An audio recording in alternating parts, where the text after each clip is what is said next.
Hit him with.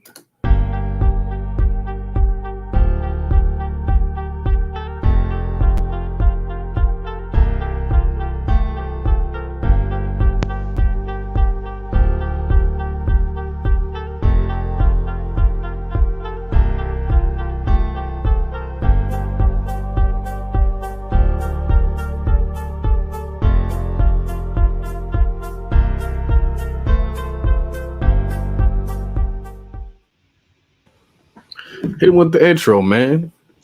Tweet Talk, episode 150.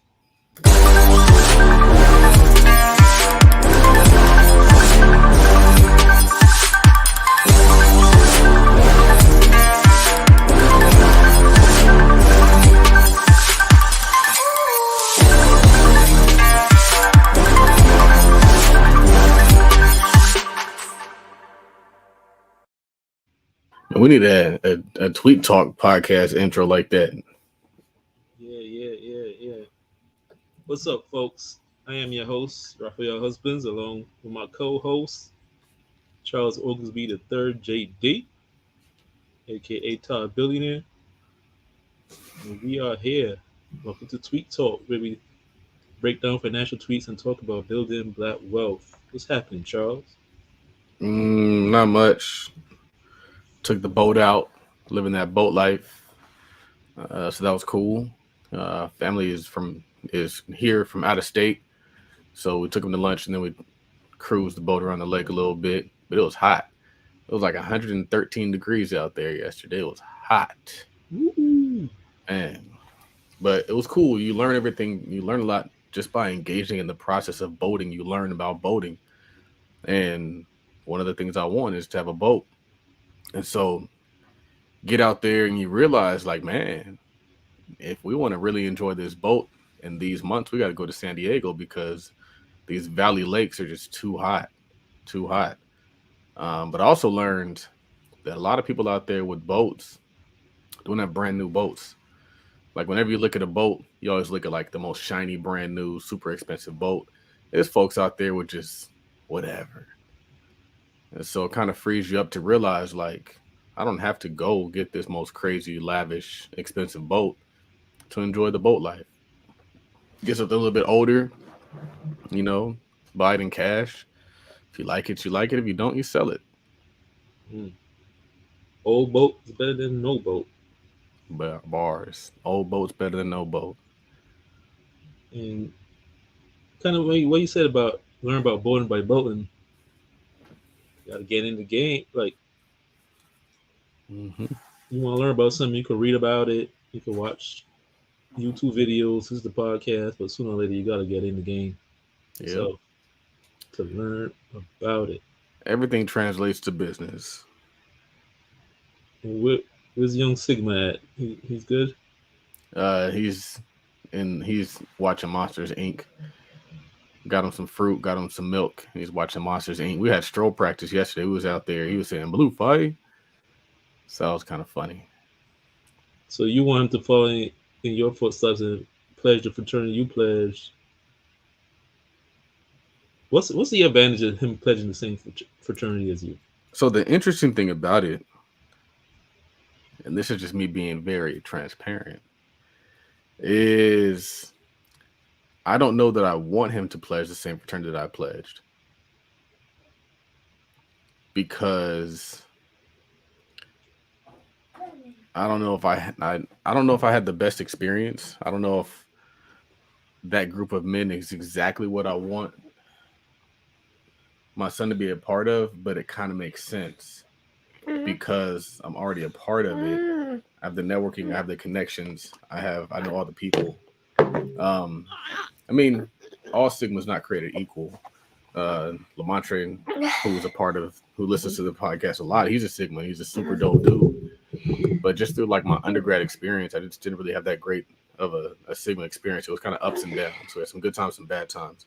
A lot of that was honestly based on people who even like the grad chapter didn't even really agree with. So like what I find is people who be hating on me, somebody who really just wants to do the good thing, they typically get thrown out, get pushed out.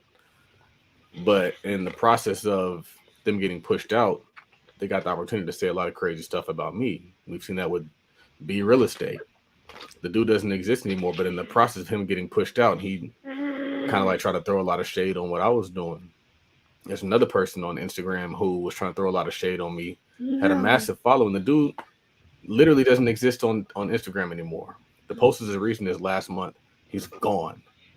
So in my fraternity, I've experienced the same thing. Like the people who had the issue with me, they've literally been banned from the frat.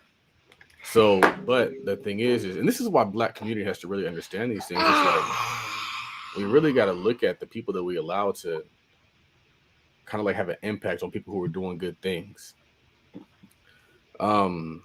Because they could ruin something and then just be off doing something completely different and ruin the whole legacy. But it just makes sense for him to be a part of it. And I think it kind of goes back to a career. It's like, for example, my mom's a CPA. And when I was in college, she didn't tell me to go to become an accountant. She didn't tell me to become a CPA. She told me to go into the finance side. Completely different than what she's doing.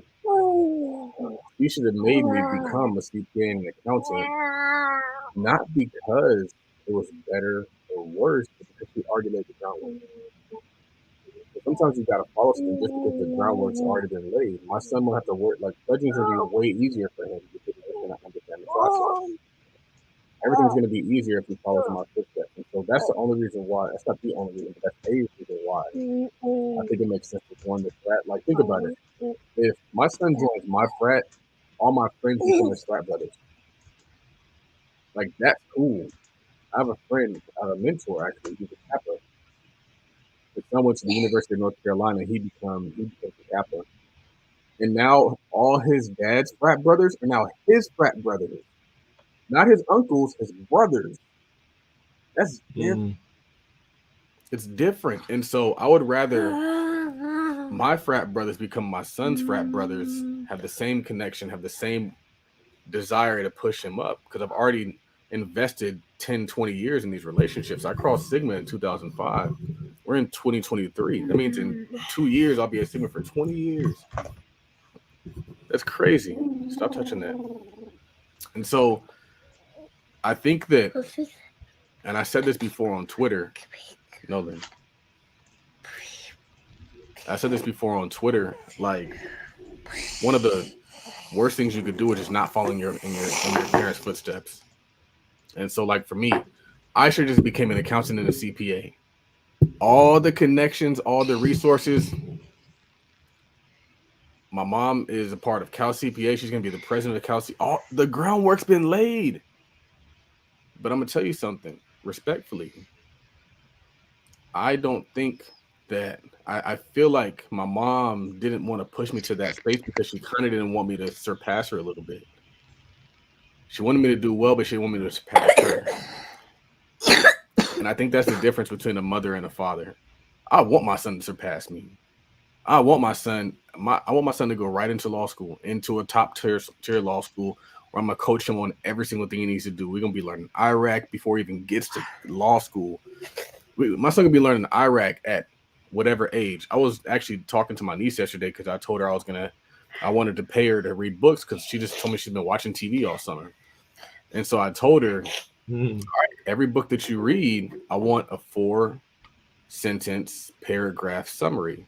And I said, break it down like this. 1 sentence is the intro, 2 sentences is the body, the third is the conclusion. And I was like, I could have taught her IRAC, which is a big thing in law school. In law school and the bar, everything is an IRAC. It's issue, rule, analysis, conclusion. And so I was like, yeah, we're going to lay down this so you can get this basic groundwork of writing structured essays. And then I'll teach you IRAC maybe when you get to high school, when we start working on law school stuff in high school. Because I think that as a man, we sacrifice ourselves for our families. But what you realize is when you sacrifice, you grow, you become better. Jesus sacrificed himself and became a legend. There's people out here who won't sacrifice themselves, and they wonder why they don't have a name for themselves. And so I kind of went all over the place with that. But I think that it's relevant because even though there might be organizations that have more prestige, it might still be better for him to follow in these footsteps. Well, it kind of ties into this other tweet I want you to talk about, where you said the more education and experience you have, the more of a resource you are to everyone around you. Yeah, so I tweeted that just because yesterday, um, a lot of things happened, but yesterday, so my my aunt and uncle came out here with their two children, and we were trying to find something to do. So whenever I go to Atlanta, these are the people that I go see. Typically, when we were out there, we just go like get some food and sit in the house. No, you can't make noise if I'm talking, or you have to go outside. No. All right. And so we were like, let's do something different than just sit in the house. And so we decided to go to this restaurant called Jack's, and it's this cool lakeside restaurant. You have all these glass windows. You just see a view of the lake through all three sides of the window. And my mom picked up the tab. Well, actually, we discussed this beforehand. She picked up the tab for all 10 of us, and then I paid for the boat. But um, throughout this whole process, like, and I think what's cool is a lot of times I say things that like glorify me, like, oh, I'm this cool dude. But throughout this process, my niece was talking to my cousin, who is in her last year of college, and she's a very solid young lady. She grew up in a two-parent household. Her father is invested in her. She's a solid young lady at 22 maybe.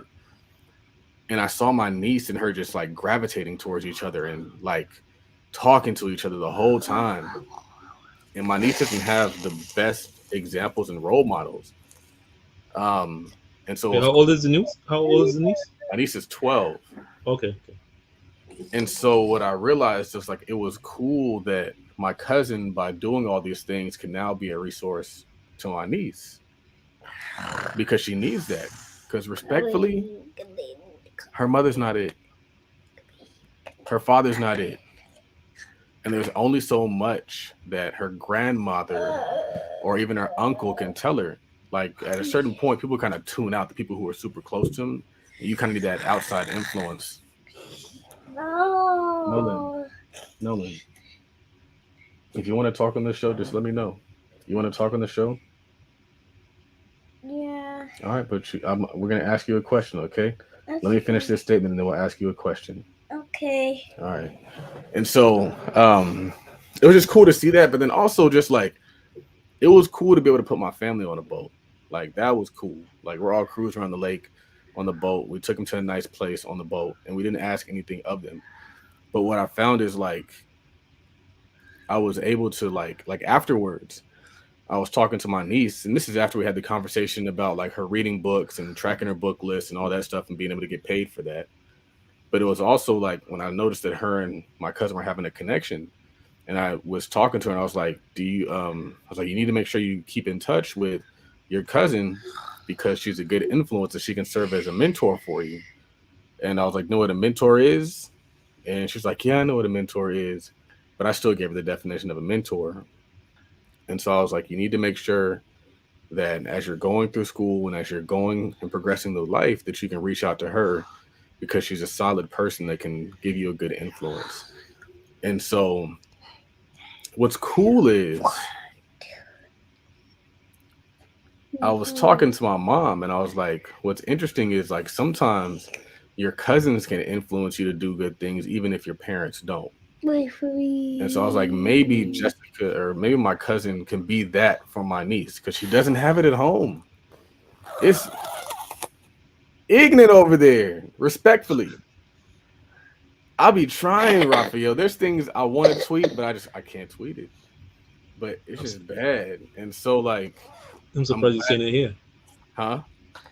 Said I'm surprised you're saying it here. Right.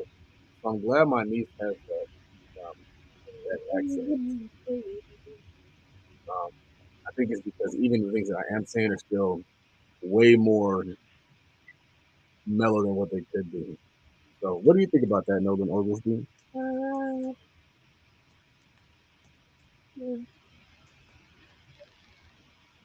only gonna have a pod. He's gonna hop on a podcast.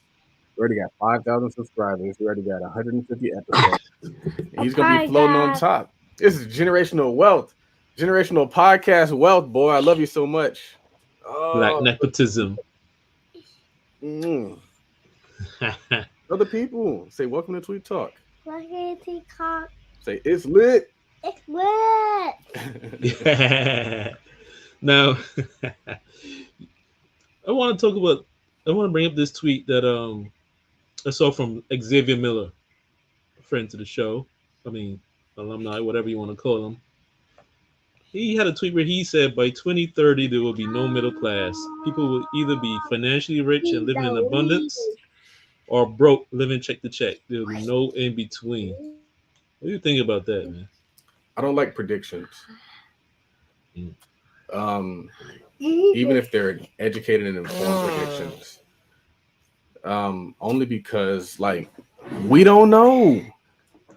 But the problem is sometimes those can be self-fulfilling prophecies.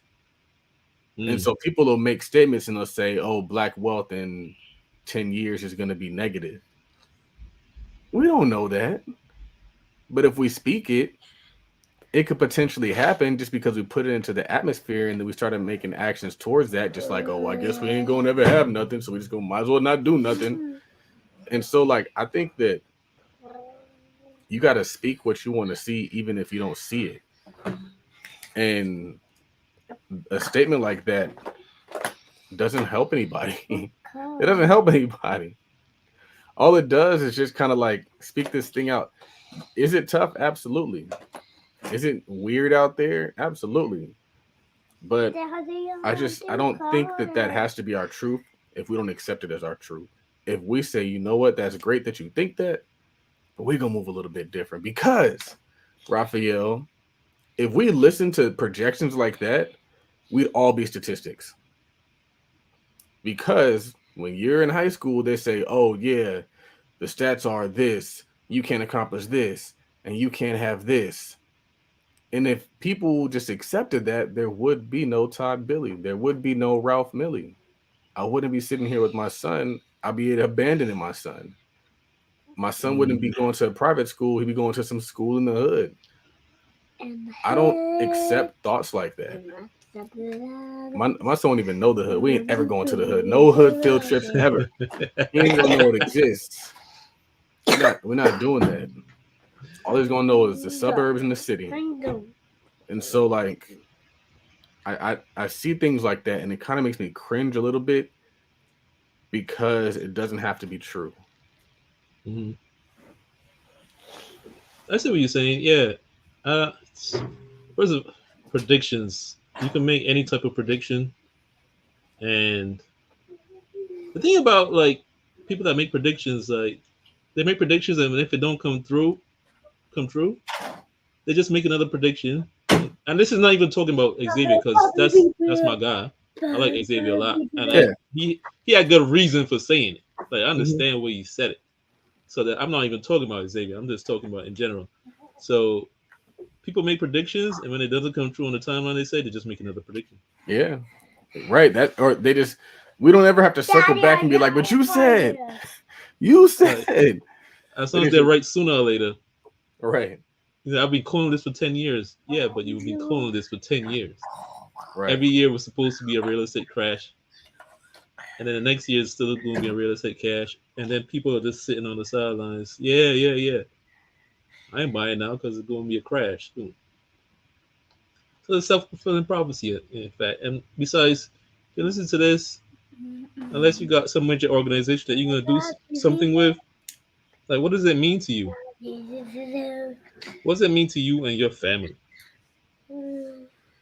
First thing you gotta make sure is that you don't fall into that statistic. Like your responsibility to you and your family first. So you gotta make sure you're good. So that prediction don't mean anything to you on a personal level, really, because you ain't gonna fix everybody's problems. And that reminds me of he also had a tweet. I don't know it offhand, but he said something about with the crazy prices in the real estate market right now, it don't make sense to buy a house right now. But he also said he don't know when it ever will be again. But on the flip side, I saw you retweeted a tweet from the FI couple that said 98% of people waiting for a real estate crash to buy a home won't have the stomach to buy real estate during a crash. I'm glad you brought those two tweets up at the same time because what I'm finding is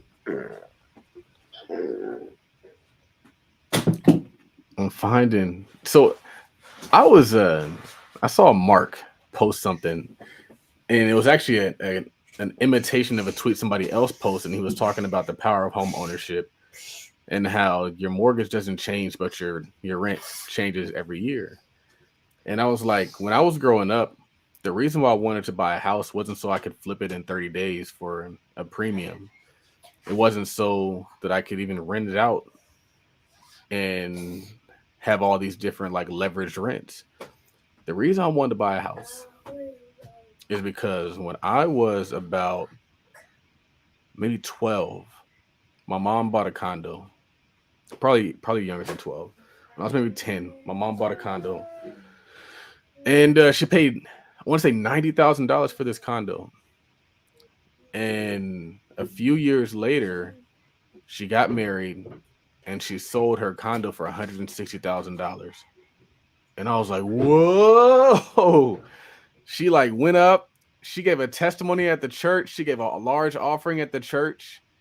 And I was like, that was home ownership to me. That was the benefit of real estate. That was real estate to me. Not all this fancy stuff we see online, syndications, multifamily.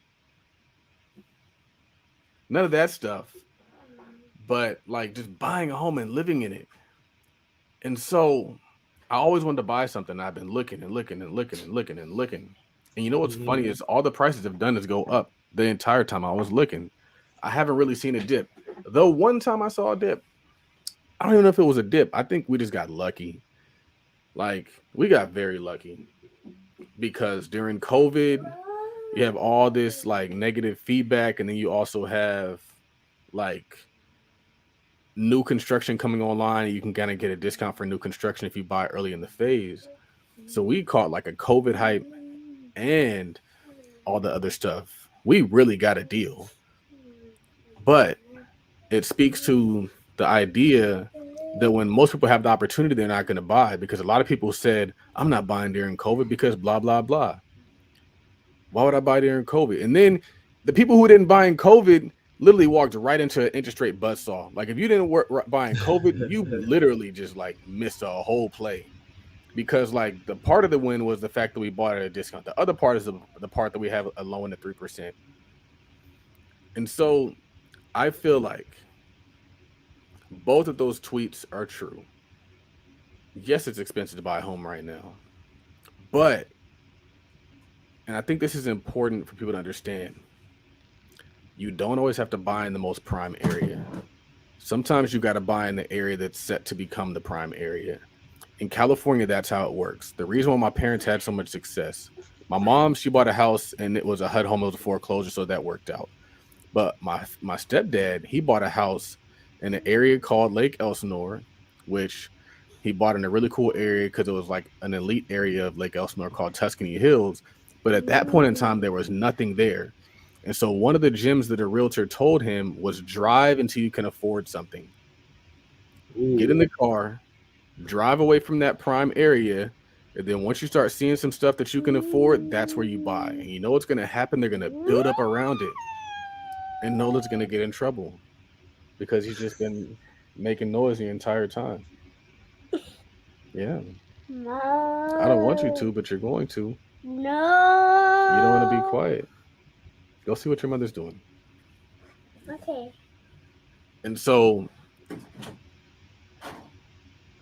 real estate might be very expensive if you're looking in Dallas, if you're looking in Houston. But if you drive an hour out, you might find a deal. And you're like, I don't want to live where there's nothing at, but it's kind of a vibe. I commute to the office. I'd rather commute to and from a place that I own than rent and have no commute. And that's what I've seen my entire life. When my stepdad bought the place that was super far, he drove all the way out there. But you know what also was good about that? is we got to go to school in a really cool place. We got to go to school in a healthy environment. When we were in San Diego, and if you're in your inner city, you're likely going to end up, because your kids are probably not going to go to private school. If you live in the inner city and you go to private school, good for you. But most people don't. They send their kids to wherever. And so we were in La Mesa, which was still a good area, but you still have a lot of bad influences because they're so close to bad areas. So we were in La Mesa. La Mesa's still close to Southeast. They're busing kids in. And so, like, even when I was in middle school, like, you had kids who, like, thought they were in gangs and wanted to be in gangs. And so I don't know if my life turns out the same if my parents didn't move to a very far suburb. So to kind of wrap this up with a bow, two things can be true. The first thing is that, yeah, it might be expensive where you're at, but there is a place that's affordable. The second is, even if you find a place that's affordable, most people still ain't gonna buy it, because the hurdle isn't whether you can afford it. The hurdle is the hurdle in your mind.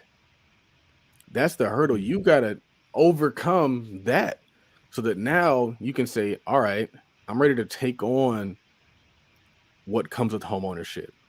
Because there's a lot of things that lazy people and people who just don't want to do the work don't do. I got to go out every day and I got to sweep my back patio. I got to spray it down every week, once a week. We had a mark on the garage. Somebody rode their bike and like marked the garage, didn't say anything about it. It's been sitting there. I had to get out there. I had to scrub it and get it off my stucco so it looks clean again. We got to maintain our home. But you know what comes when you maintain what you own? You become a better person. Wow. Let's become better people, y'all. Let's actually own what we have instead of passing the responsibility off to the landlord. And now you get out there and mow that lawn. You get out there and paint those shutters. You get out there and do that stuff.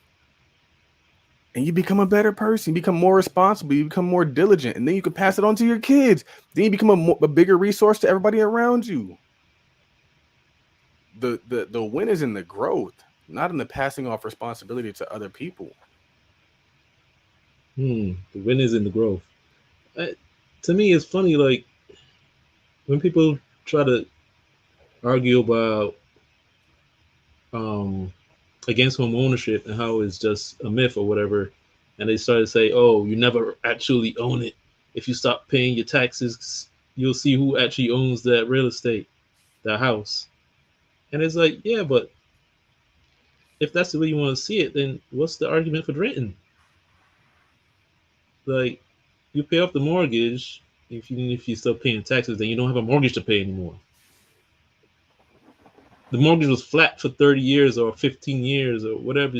Anyway, it never goes up unless you do something crazy like the arms. And I hope people aren't doing that still in this day and age after the last crazy recession. But it's a flat payment for 15 to 30 years.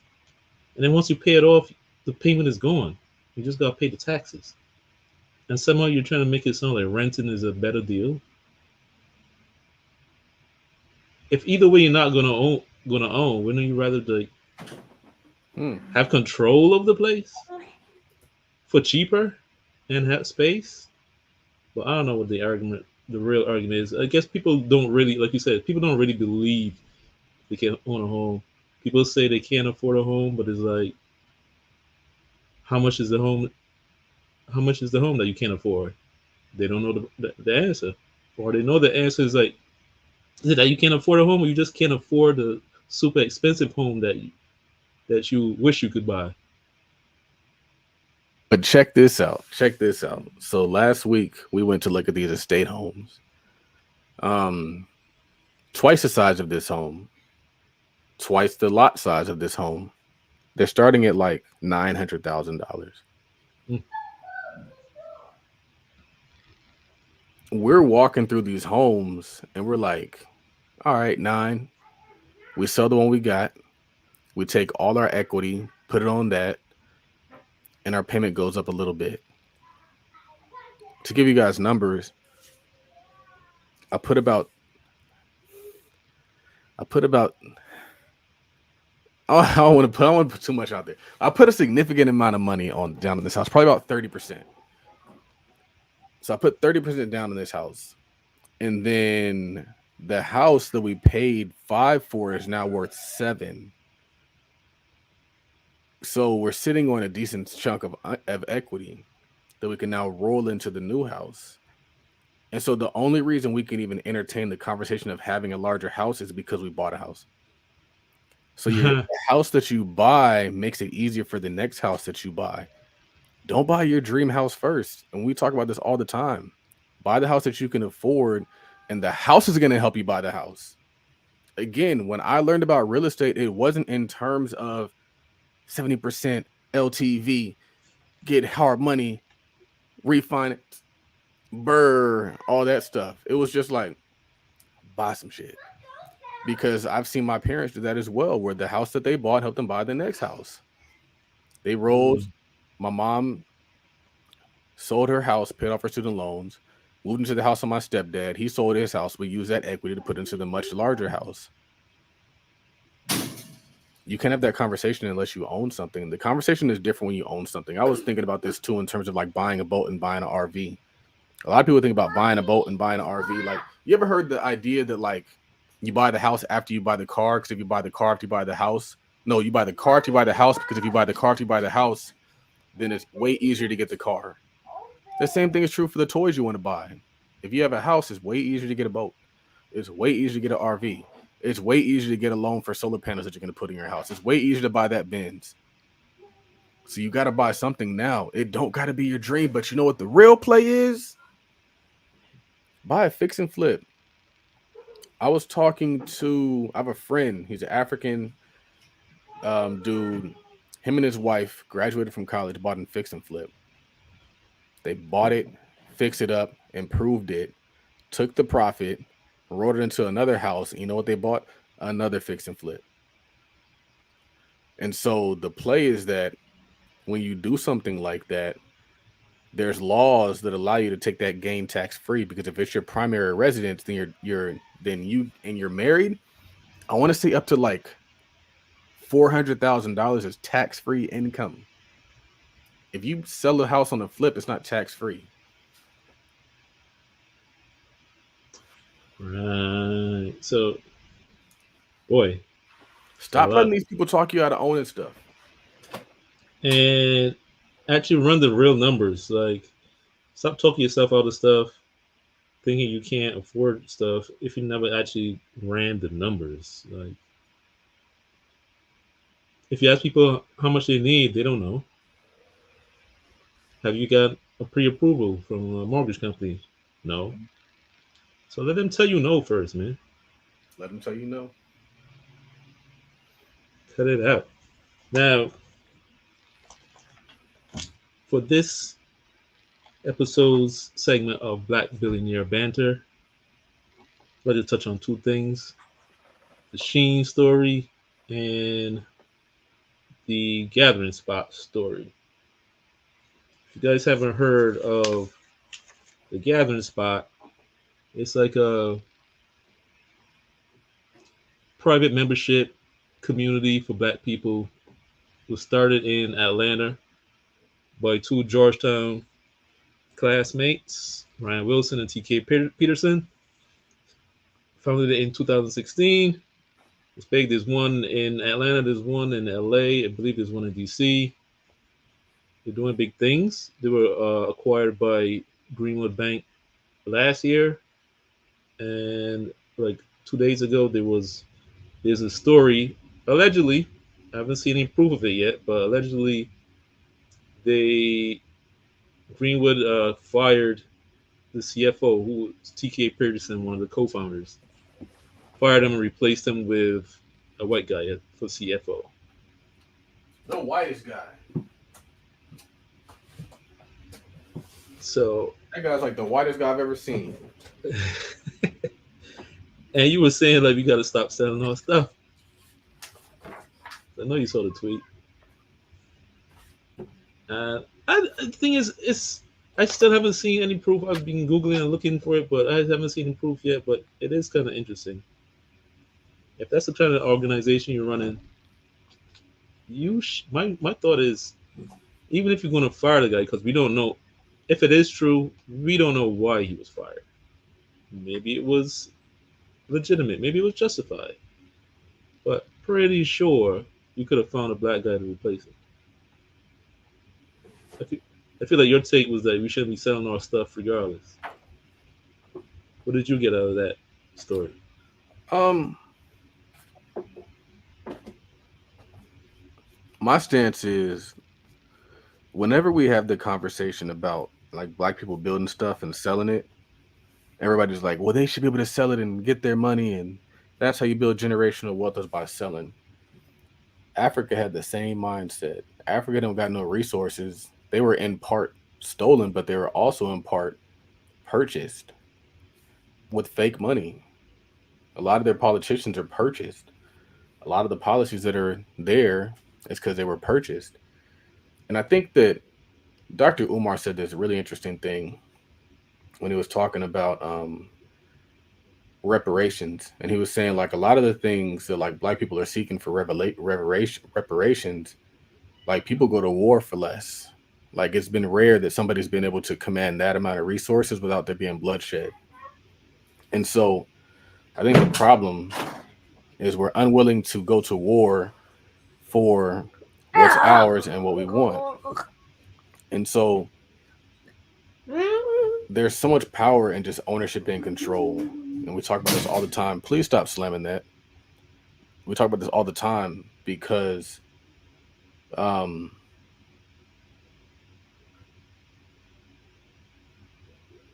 that's just the whole thrust of this show is ownership. And it's not ownership for the sake of getting rich and buying Louis and buying designer. It's ownership because you get respect. It's ownership because you don't have to be disrespected. It's ownership because you don't get treated as a second class person. It's ownership because all the things that we want, like whenever people get online and they complain about stuff that white people do to them, it's rarely ever about money. It's likely about respect and dignity. And that's what ownership gives you. It gives you respect and dignity. It allows you to say, I'm not going to come to your job and beg for a job because there's a firm in my community that can give me a job. I'm not going to work your job and be disrespected and be treated like I'm not worthy because there's a firm in my community that will treat me like I'm respected and worthy. It's kind of like when we were talking about how you have this black lady who is a maid in somebody else's community and they're calling her whatever they call their maid. They're talking to her all crazy, but then when she goes back to her community, it's Mrs. Johnson. Like, yes, Mrs. Johnson. She gets all the respect in the world. That's what happens when it's within your community. And that's what ownership gives you. Ownership allows you to expand your community. Ownership makes your community not just the people, but also the things that you own and control. And therefore, you can get respect in those spaces. And so it always frustrates me when I see people sell their businesses and the things they build because they don't realize they'll give you money all day for your stuff because all they're going to do is print some more. It's all fake. It's all made up. The problem is we believe it. They steal your stuff by giving you money. They steal your community by giving you money. They don't just go through the hood and say, give me your stuff with a gun. No, they give you money and they give you a good offer. A lot of times they're paying more than what you think it's worth because they know what it's truly worth. And so people tend to not understand this for some reason. For some reason, they put money on this pedestal and they put money above so many other things that are worth more than money. We see it all the time on the internet when you see the dating conversation come up. You're interacting with somebody who could add value to your life, but all you see is how much the date costs, or all you see is if he makes six figures or not. Like your son doesn't care if he makes six figures or not. Your son cares if he goes to his basketball practice, if he can coach him in certain things. I talk about Floyd Mayweather. Floyd Mayweather's dad was like in and out of jail on crack, and he turned his son into a legend. People will probably say like he's not worth having a woman because he has all these issues, but he's a great father. I wouldn't say a great father, but he was a father that helped his son become a billionaire. Mm-hmm. But the community is going to discount him because he's not rich. Apparently, if you're not rich, you're not worth anything in black community. That's because that's what they sold us. They keep selling us on the money. You got to control your stuff because they're going to oust you. They're going to change it. And we're going to see exactly what happened with BET. They're going to dilute it. It's going to become ignorant and toxic. Bob Johnson owning BET did more for the culture than just line his pockets. your ownership and the things that you control are more important than just what it can do for your bank account. And that's my thoughts. Oh well, my thoughts on it, especially after everything you just put down, like there was a lot in what you said. So one thing is you talked about how somebody being a maid, a black woman being a maid in somebody else's home might get disrespected, but in her community she's respected. It made me think of Rosa Parks. Like if you read what was that Outliers or was that Blink? One of the Malcolm Gladwell books. It might be David and Goliath. I think so. I think so. And he talks about Rosa Parks, and he talks about how Rosa Parks was the catalyst for that whole movement, and it wasn't what people think. It wasn't because she was the first person to not get up off on the bus, because she was not. She was not the first person to be arrested for doing that. She was not. It was because of the connection she had. White people liked her, but also she had status back in the black community. She was part of different organizations and stuff. And I think she was a maid. I'm not sure what she was, but she wasn't a doctor. She didn't have some kind of high status job. But back in the black community, she was respected. And you can't see that now, at least on social media. If somebody isn't a doctor, they're not making six figures, they're not, like you said, you don't get respect, at least not on social media. So that's different. Um, Another thing that stands out to me is this was a black-owned company that bought another black-owned company. It wasn't even they weren't even bought by a white-owned company. Greenwood bought the gathering spot. So if this story is true, to me, it's kind of strange that even if you had a good reason for firing this guy, who was a founder, why couldn't you find somebody that was black to replace him? Are we going to give the same excuse like the white-owned companies that said they looked all around and they couldn't find them? They couldn't find a good enough black person to fill a role. We can't believe that. So what? Why this guy? Because one of the reasons for ownership is kind of like you said, to have control and power. Like you own stuff, so you could do stuff like that. That guy, TK Purchasing, like I'll say this again, I don't know if the story is true, but if it is true, whatever. The guy got dreads. He was a CFO of a major company. The guy he's college educated and everything. He was a portfolio manager at Fannie Mae, all this kind of stuff. But the guy got dreads. He probably could not have risen to a CFO at a Fortune 100 company. But because it was black owned and he was a founder, he was able to do that and run a major company that got acquired by another big company. Like, this is why you do stuff like this. Like, we talk about now my partner Charles, and this is his own opinion. He got his own opinion about dreads. But a lot of people will say, like, the talk about dreads not being professional that's a European centric worldview. And we shouldn't ride with that kind of thinking. This is how you combat that. For the people that try to downplay business ownership and stuff, this is why we need it. So we can have the hairstyles that we want to wear, and dress the way we want to dress and stuff like that. So that's also interesting, man. And it's just kind of sad, man. If the story's true, it's sad. He was a founder. Just pushed him out. I think the problem is people don't even see what's going on.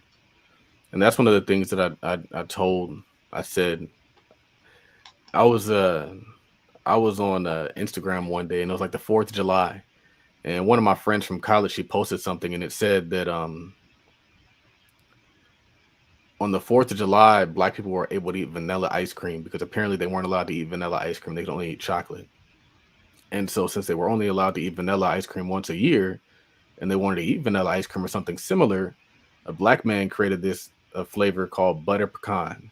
And apparently butter pecan allowed them to still kind of enjoy vanilla ice cream, but it was still legal because it wasn't technically vanilla. And I was like, man, we used to be so inventive when we knew people hated us. Now they hide the hate and we stop inventing stuff and creating things because we think they're going to create it for us. We're like, oh, well, they don't hate us. It's just that we can't do it, and that's why we're struggling. It's like, no, fam, it's things that are hidden that you can't even see that are holding you back. And you think that it's all equal and fair and love out here, but it's really not. They're just working against you behind the scenes. Joe Biden is not your homie. I'll say it over and over. He is not your homie. Joe Biden is a large reason for a lot of the issues in the Black community presently. Dr. Boyce Watkins will tell you. And so I think that that's one of the worst parts about it. I always tell people, like, I'd rather know you don't like me than think that you like me and be moving as if you do like me. Because if I know you don't like me, now I can move different. Now I can strategize. Now I can plan. Now I'm not looking to you to help me and then being disappointed when you don't. There's people out there who like don't like you, but they don't advertise it. And so you come to them with a great idea, like, man, we could do this, we could do that. And they're shutting it down, or they're saying, nah, I'm not going to help. And you're like, man, there's something wrong with the idea. But if I knew that you wasn't about that life, I never brought you the idea in the first place. And so I think that's one thing to say. But another thing to say is that just because something's Black owned doesn't mean it's Black controlled. And when you have banks, you have a lot of people who fund those banks who in essence control those banks. Same thing with politicians. Just because they're a Black politician doesn't mean that you're a Black controlled politician. They're controlled by their special interest groups and the people who funded them and got them there. Why do you think Barack Obama became president and did a bunch of stuff for gay people? Because they funded him and got them there. Your votes is one thing, but your money is another thing. And so these people will make stuff move behind the scenes on the low just based off of putting money up, while we're out here protesting and holding signs up and getting dismissed. Money makes things move. Money makes things move. Which reminds me, I don't think I mentioned this on the show, but I ran into Tim Jackson had an event in Philly maybe a month ago, 6 weeks ago, whatever, and I went. Sure. And we went to lunch afterwards. He was like, appreciate you coming out, man. I really appreciate it, blah, blah. We were talking. And during his talk, he was talking about home ownership, and he said, give money to your local councilman, your local politicians. And he said people keep thinking that you got giving them thousands of dollars. He said like $50, $25 goes a long way. Because that's like they can take that money and print flyers with it. Because it takes money to get elected. Like they gotta print up them flyers and them signs that they put outside. Everything takes money. And you send them $20, they know your name. You could call them up and say, hey, listen, man, there's something going on, I don't like it. People take phone calls from people that give them money, no matter how little. And also homeowners. But that's another thing. Now, I wanted to touch on the Shein thing real quick. I don't know if you heard about the RICO case that brought against Shein. I heard about it. I didn't look too much into it, but I heard about it. I mean, I didn't dig too deep into it. It's basically like 3 designers brought a case against them because basically Shein apparently has been just ripping off people's designs, like verbatim. Like they're not tweaking it. They're just taking the whole design and just manufacturing it. Because they got such a big machine, they can pump the market with like thousands of pieces in no time and just ripping people off. So they brought a case against them, and now there's a RICO case against them, which is crazy because you only hear about RICO when it's like, first of all, it started with the mafia, and now it's brought against like drug dealers, kingpins, or whatever. So to hear of some fast fashion brand selling you cheap clothes got brought up on a RICO is crazy to me. So RICO stands for the Racketeer Influenced and Corrupt Organizations Act, 1970. So that place that you're buying your cheap clothes from is being looked at as a racketeering and corrupt organization. That is crazy.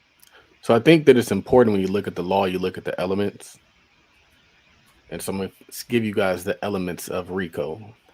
It is that the defendant agreed to commit to the substantive racketeering offense through agreeing to participate in two racketeering acts, that he knew the general status of the conspiracy, and that he knew the conspiracy extended beyond his individual role. And so, what it really is just like a crime organization. It's a bunch of people, and the crime in this instance was theft of intellectual property, where you're stealing somebody's ideas. And so, you have a bunch of people working together to steal somebody's ideas, put it into a system, and then market those ideas. And so, firstly, I'll say that if you're stealing somebody's shit, you ought to be sued.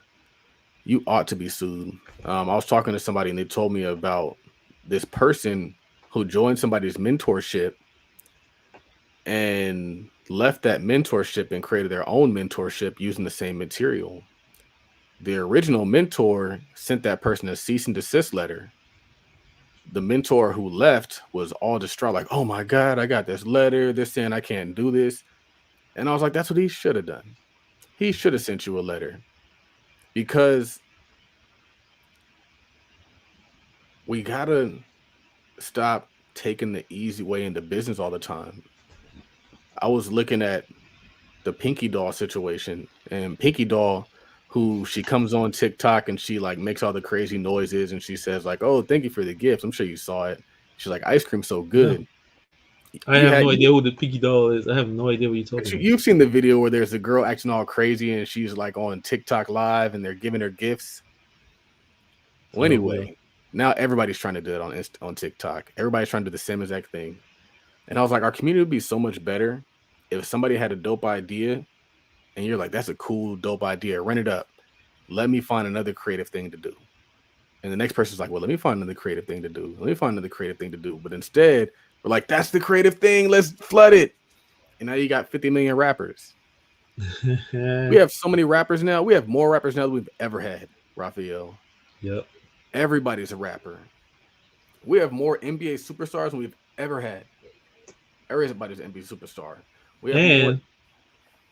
And if you look at the female rappers, I don't know, you guys notice one thing. Like, of course, they're all half naked, but that's old news. Like, sex sells. Like, that's old news. So everybody sees the naked chicks making money, they're going to do that. Nothing surprising. But the new thing now is everybody want to be like Glorilla. Glorilla said, everybody knows Glorilla raps with a deep voice, but Glorilla herself said she used to rap with her normal voice. And then people told her they liked her better when she rapped with her in a deep voice. So that's what she ran with. Makes sense. But now you got all these female rappers that they all sound like DMX. They smoke like 10 packs of cigarettes a day. Just copying each other. And of course, they all talking about sex and the most ridiculous nonsense. But it is crazy. So it's like we got to get some more diversity of ideas in the community, man. Everybody can't be doing the same thing. Please stop doing the same things. Stop doing the same thing. And I saw you retweeted a tweet from Alex Hormozy. He said, if you get into business to solve problems, you'll make money. If you get into business to make money, you'll have problems. Yeah. I don't know, man. I don't know. I just like the tweet. I don't got too much. It's tough for me to expand on retweeted tweets because I didn't think of the tweet. I just retweeted the tweet, which is way different. It's like I agree with it, but I didn't have the thought that generated the tweet, put all those sentences together. But going back to rap, you did have a tweet where you said, listen to rap music is like asking the most stupid person you know for advice. I was riding down the road the other day and I had some rap music on after I got a haircut. And I was like, it was just like hurting my ears almost. I was like, man, this is just terrible. I was like, it's almost kind of giving me anxiety. I was like, I got to turn this off, put on some oldies or something. And so that's what I did. But then I realized, like, man, these people are like probably some kid who didn't even finish high school. Like this kid who like is like, even if he was in high school, he was getting bad grades. And we're just in here just letting this dude talk to us all the time and just like put his information into our ear. And I was like, this is stupid. Like, I'm not going to let whoever this person is talk to me. Because like the information that you put inside of you comes out of you. And people are starting to see it. Somebody put a tweet in there saying like, man, this rap music is really destroying the community. I was like, we've been saying that, man. We've been saying it. Like, I was at the lake, and like this white group pulls in their boat, and they're just bumping country. And I was like, low key, country's kind of like white people R&B. Like, it's kind of like R&B. It's not all hype and turn. It's just real mellow and smooth. And I was like, I'm pretty sure if you listen to like country, you probably have a good life. It's usually positive, unless it's talking about their dog died, like the sad songs. But like, it's usually like positive, uplifting stuff. And if you listen to positive, uplifting stuff, you're probably gonna be a positive, uplifting person. But if you listen to like, it'll be crazy stuff. You'll be like, yeah, I shot that person, and yeah, this B needs to S my D. I'm just like, why am I listening to this ignorant stuff? Like, I just had to turn it off. Yeah, I know about that country stuff. They seem like they're pretty crazy too. But yeah, the real rap music thing. It's funny when I saw your tweet and it said it's like asking the most stupid person you know for advice. One thing, like you said, that I didn't even think about is these are young people making music. Rap has always been a young person game. Not only they might be, like you said, like not the most intelligent or whatever, but also they haven't been around that long. And they're shaping the children that listen to their music. Like, my son won't listen to rap music. No rap music, Nolan. We listen to kids that grew up in the social media era where there's FOMO because people are faking on the gram like they got stuff that they don't have. So they feel bad about not having the stuff that people are faking that they have. So life is not good to them. So then they put that in their music and influences the other kids that listen to the same music. And it's just a bad cycle. But I've always thought about this, like the negativity in rap was always like apparent. It was obvious. But then it just hit me years ago. One day I was listening to this music and they always talk about getting money, and being rich and all this material stuff. But then it hit me, like, if you listen to these guys, you'll be broke. So they're talking about getting money, but listen to them will actually get you the opposite of what they're talking about. Like, you follow them, you're just gonna put your money in cars and jewelry, and be still living in your mother's basement 20 years later. Still trying to get these hoes. Like, it's stupid. You're not gonna get rich listening to them.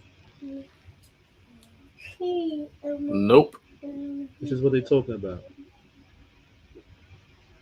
And I thought it was cool when I saw a tweet from Emporium CEO, aka James Hunt, and he said, "Doing anything for money ain't it." Yeah. I think he was referring to that girl Pinky Doll because she was making a fool of herself, and it looks silly. Now you got me interested in who this person is. Should I go look for this? Go on TikTok and Google the name. I'm probably gonna regret that, but I'll do it. Now, a couple more tweets. You said, I mean, we talked about this before, but you said marriage is a hack because two brains are better than one. We're gonna lap the single folks off brain power alone. Yesterday we were sitting there and I was like trying to figure out how I was gonna get the boat situated and all that stuff. My wife gave me a suggestion and I was like, that makes a lot of sense. And so I was like, I'm gonna take your suggestion. And I've been taking a lot of her suggestions. And I was like, it's cool because it's like you always have somebody looking over your shoulder. You always have somebody who's like, maybe you can do it this way, do it that way. Sometimes I'd be like, all right, I don't need that suggestion. But a lot of times it does help. And so I was thinking, I was like, man, like, it's not just the money, it's the brain and it's the person, which is why dismissing somebody because he makes $99,000, he doesn't make $100,000 is crazy. Because that's a whole person out there. Your grandfather didn't make that much money. Your uncles don't make that much money. Your cousins don't make that much money, but your man got to make that much money. Your baby daddy don't make that much money. Folks got more discernment when it comes to the dudes they're dating than the dudes they're making kids with. They make kids with anybody. But the dude that actually like is gonna marry them, it's like, oh, we got to get serious about this, which is kind of funny to me. Dang. It's so funny though. That's an interesting way of looking at it, though. Having two brains instead of one. Normally, when we talk about it, you kind of talk about this. The world is not priced for one income, but this is also a great way to look at it because it's like what the Bible say about having many counselors. Like when you run it by yourself, like it's easy to just make bad decisions and have nobody there. You got nobody there to like vet the idea before you go run into it and then lose a bunch of money or lose a bunch of time. And that's why a lot of people on the internet be saying a bunch of dumb stuff anyway, because they just be moving with their own brain or with the group think of a bunch of people who don't have partners either. It's like, well, my friend said, my boy said, my boy said.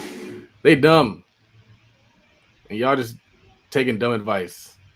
Probably listen to rap music too. You know what's funny? When I was googling like the gathering spot, getting ready for this episode, I came across this article on Medium. Black girl wrote this article about the gathering spot and why she didn't join.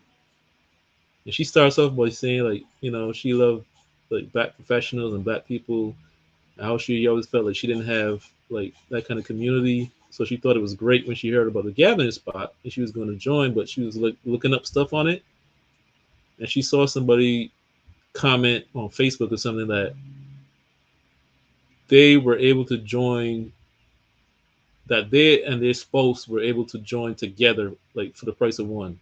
So apparently it was like if you join the gathering spot, your spouse can join too for no extra charge. And she took offense to that. And that's the reason why she wasn't going to join the gathering spot.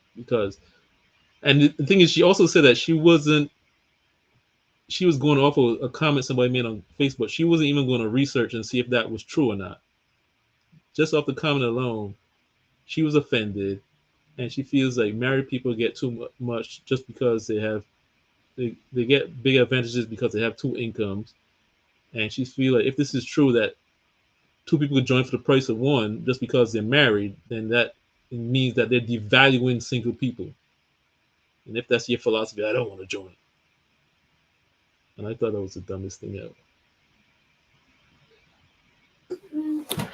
I don't know, man. I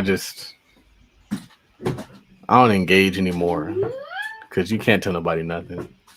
Just try to do what I do for me. My tweets are for me. I do not be out here trying to lecture and inform. I just be like, this is my thought that I had about my life, and here's it on the internet. Thank you. But if somebody agrees or disagrees, then so be it.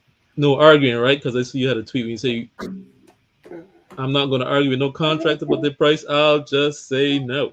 Yeah, because when they put that price out there, even though it's stupid, if you try to negotiate them down, now you're arguing. So I'm not arguing. It's just not my price. You want to get a better price? We get a better price. You don't want to get a price? I'm a higher Pablo. We're going to move on to the last tweet for the day. You said, when you dare to be great, you get great opposition. I was watching Transformers last night, and he didn't even say that. He said something about like when you dare to be great, like something. And I was like, I'm gonna just change this and turn it into something else. But it's true. Like when you do great things, man, you're gonna start finding out like big people want to talk crazy about you. My issue with, and I don't want to say his name, but we know who I'm talking about, is that I was thinking about this. I was like, if you are calling out people who are legit scamming, you are doing a good deed. But if you're calling somebody a scammer just because you have a personal issue, that's a problem. And that's the issue that I have, is you and that person are cool. The business deal falls out. Now all of a sudden he's a scammer. Like that doesn't make any sense to me. Like that doesn't make any sense to me. And then bad business isn't scamming. Scamming is an intentional act to take advantage of somebody. And so if Jay Morrison starts a fund and the fund happens to not be profitable, but he intended for it to be profitable, it's not a scam. If Jay Morrison started a fund and had no intention of doing anything positive with it, that's a scam. But like the Greg Parker situation, like if Greg Parker's really out here taking folks' money and not putting it into real estate deals, that's a problem. And he should have to answer for that. But if Greg Parker's putting things into deals with people who have unrealistic expectations, I was watching a video, the guy was like, yeah, I'm supposed to get my money back in 10 days.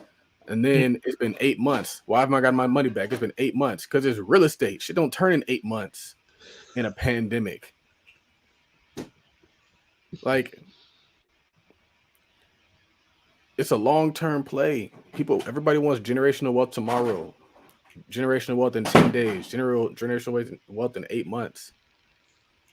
So I would just say that when you do great things, people are going to start talking about you. People are going to start seeing you. And they're usually going to be somebody with some clout and a following. And they're going to throw that whole clout and following behind, kind of trying to tear you down. When you aren't somebody, ain't nobody pressed for you. That's why you got to kind of stay hidden and don't be advertising your success like that. That's funny you said about the real estate, because we've had our money in that Chris Senegal deal for a couple of years now. I forgot all about it. Exactly, but when he presented it, he was talking about part of the reason why he thinks it's going to be successful because they're doing other construction throughout the city, and the value is going to kind of like work its way over. Like the value is going to go up as more is built out. That takes time, man. Yeah. That's not a 30-day flip. It's not. It might be a 30-year flip. My mom was dealing with this large partnership. And I want to say they bought some land and held it for like a long time. Ended up selling it for crazy money. You know what they did? They put the money right back into another deal. After waiting for 10, 12 years to even get it to a good number.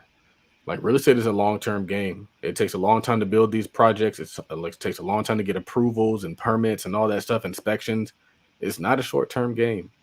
And that's what I was talking about. Like the way I learned about real estate, we lived in that house for 5 years, if not longer. My mom didn't buy the house and next month she was like, oh, we rich. So your expectations are different when you've really been through it. You gotta have better expectations. And we're talking real quick about, you was saying like, stop trying to build an audience on tearing down other people, please. People, jeez. You made me think about, I saw on Twitter this morning, it's funny how it turned out. This guy, I guess he exposes people, or he exposes scammers. I never even heard this guy before today, but he put a post up. He's saying that he was going to expose King Randall. If you don't know what I'm talking about, maybe I'll talk about him next episode. But I'm going to expose King Randall, so everybody's like, "Oh no, that boy better hide." What did he do? And people are saying like, "Oh man, I thought he was a good guy." Even Randall was like, "You ain't got nothing on me. You're an idiot," and he blocked him. But then the guy was like, it was kind of like clickbait. And I think we all forget that the word expose kind of means like shine light on something. It doesn't necessarily mean that somebody's a scammer.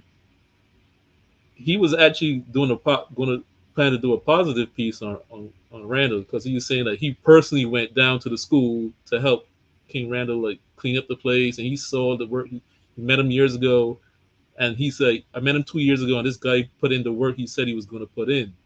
And I went down there in person and see the stuff he's doing. I went down there to help him clean up. So he said nothing but positive things about him. But everybody, because we're so conditioned to, when you say you're going to expose somebody, we expect you're going to say they're a scammer. It just went kind of left. Yeah. Honestly, it's funny because when I saw that, I was like, maybe he is going to say something positive about him. But like you said, you can't build an audience tearing people down. Like that's all you're going to be known for. Now you want to spin and do a positive piece. It's like, fam, like this is what we know you for. Right. But be sure to follow us, folks, on Twitter at Tweet Talk Pod, that's POD. Follow my partner Charles on Twitter at Royal Todd Billion, because there's only one. Follow myself on Twitter at Work Money Life.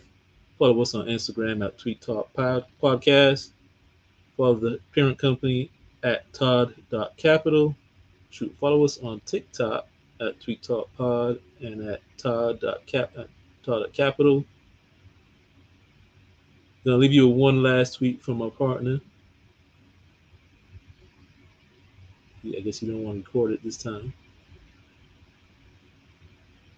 I'll leave you with this one last thought. People, when you dare to be great, you get great opposition. For episode 150 of Tweet Talk the Black Wealth Podcast, for the hosts, Raphael and Charles, we are out. Peace.